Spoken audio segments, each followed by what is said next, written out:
We'll go back and forth, front of the room, back of the room. I'd like to ask the first question. Okay. I think it's the question on many people have this question here in the room, and Yep. I just want to make sure it gets asked. Can a Christian vote for a Mormon? Sure. I think a Christian can vote for a Mormon. It's kind of like voting for a Jewish person who doesn't trust in Jesus as Savior, so you say his theology is wrong, but if he's a trustworthy person, has moral standards that follow the Bible, I might vote for a Jewish person. I've got a longer discussion of it on my website and in my book of this question, but I would say that Margaret and I faced a choice in 2004. We had a Mormon candidate for governor, Matt Salmon, in Arizona, and we had a liberal candidate for governor in the other party. We voted for Matt Salmon, but he lost. And the liberal candidate won. Her name was Janet Napolitano.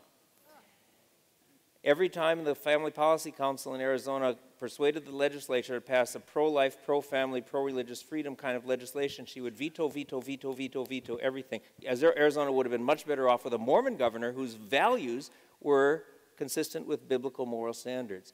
So I would just ask people this. Let's say a rich uncle leaves you $1 million, and you've got to entrust it to either President Obama or Governor Romney to take care of for you. You trust a Mormon or not? I mean, we're trusting the future of the country. That's the question. We're not electing a pastor, we're electing a president.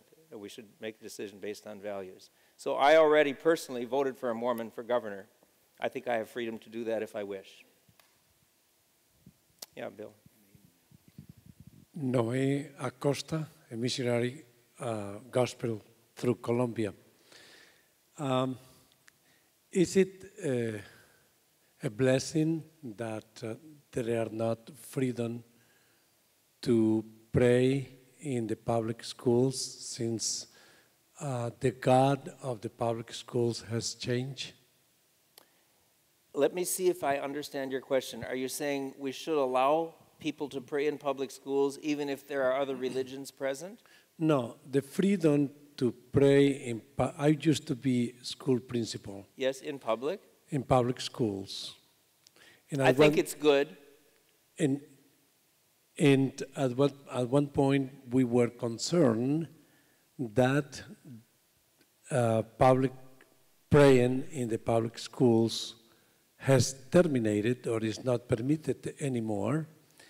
And Christians usually see that as a bad thing. But I, as a Christian, thought that it was a good thing since the God in the public schools is not really the God of the Bible. Thank you. Thank you for that question. The most important thing, I think, is that parents should control public schools. So, and then I think that the Constitution should guarantee us freedom of religion, not prohibit the free exercise of religion. So I think that people should be allowed, if the school board permits and the teacher wants to or a child wants to pray aloud.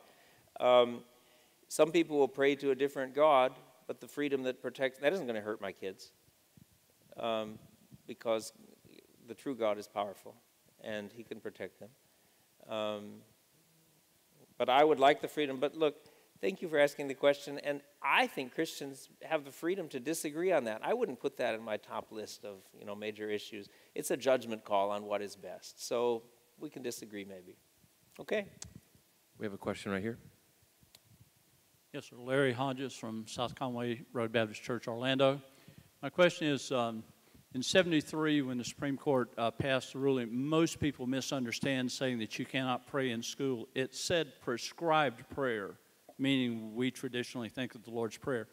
But my question to you is, in addition to prayer, to get rid of Ruth Bader Ginsburg, who wants to bring Sharia law and European law into, what else can we do regarding the other, because it's the Senate that votes, whoever the president is, it's the Senate that votes on the justices.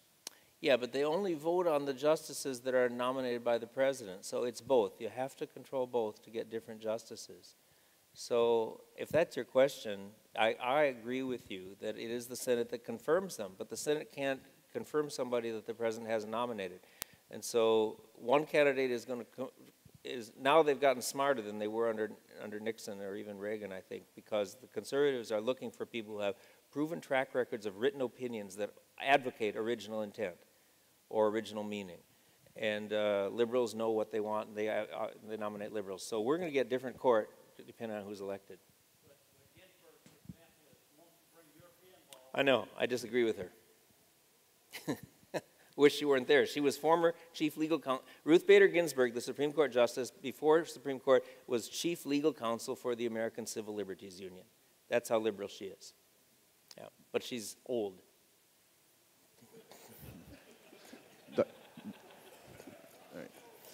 Just stating a fact. Dr. Grudem here in the back, to your left. Yep. Yes, Mr. Grudem, I know you're not a politician, but I want to ask this question as a black American pastor who did the hard work of studying the character of our president elected 4 years ago and understood that this was a person whose values did not necessarily line up with my biblical values, and I abstained from voting for him in the first election as I'm abstaining from voting for him in this election. I see a few other black pastors in the room today, and I know there are many more out there who also hold to these same biblical values and standards and are not willing to lower those standards based on color alone.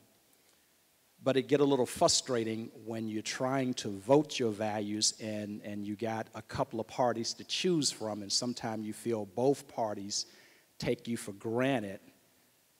As an African American who try to vote conservative, you see very little outreach to individuals like myself, where on the other hand, they don't care what your beliefs are, no matter how radical you are, they're going to celebrate their constituency.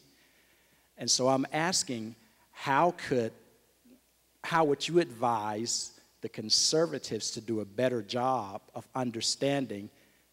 Don't take for granted that blacks would not vote for you, because in many cases your values are more closer to my values. And just by the fact you have a few here today that speak something is not nearly enough. So how could we do a better job of reaching out to African Americans who hold those values that uphold God? Because I like to say also, I'm Christian before I'm black. So I would just like to ask that, and I would like to ask my other brothers of the cloth today to understand that also. Don't take for granted that all blacks are leaning over here when you have a lot of them in the same camp with you, but feel undervalued and underappreciated. Thank you, thank you, thank you. Thank you, thank you, thank you.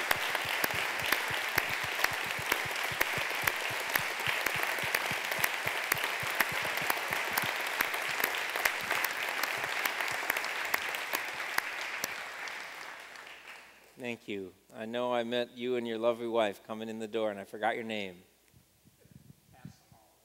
Pastor Harlan. Harlan. Thank you. Thank you for your courage in saying that. You know, my heart is stirred up just as I hear you, stirred up with joy. And you know, Pastor Harlan, I had tears in my eyes when President Obama was elected. I didn't vote for him. But I thought, oh, how healthy this is for the nation, that we have an African American elected to the highest office in the land, a repudiation, visible repudiation before the world of the evils of past slavery and discrimination. And I thought things were going to be different from what they are. But I think, I mean, I'm hearing where you are that, I said at the first page of my book, I'm thankful for the fact that we did have an African American elected president, and he's a man of high intelligence. He's very articulate, and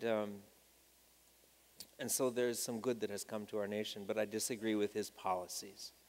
So, but you know, as you're speaking, Harlan, I just got this suspicion that when people go into the ballot box, the results might be a lot different from what they're telling pollsters and what they're telling when people call them on the phone.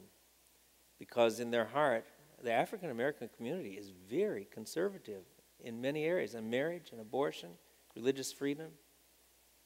And I wish to answer your question, I wish Republicans could do a better job of portraying to African Americans what is at stake in education, the differences, introducing competition which gives quality to public schools, and how that affects economics, and what's happening to our nation when the unemployment rate is awful, but among black teenagers, it's 50%. That's a national tragedy. But it's the government thinking it owns everything and we're going to control everything, and it just sucks money out of the private economy and the jobs are gone. Well, that's an African American issue, economics. So I don't know.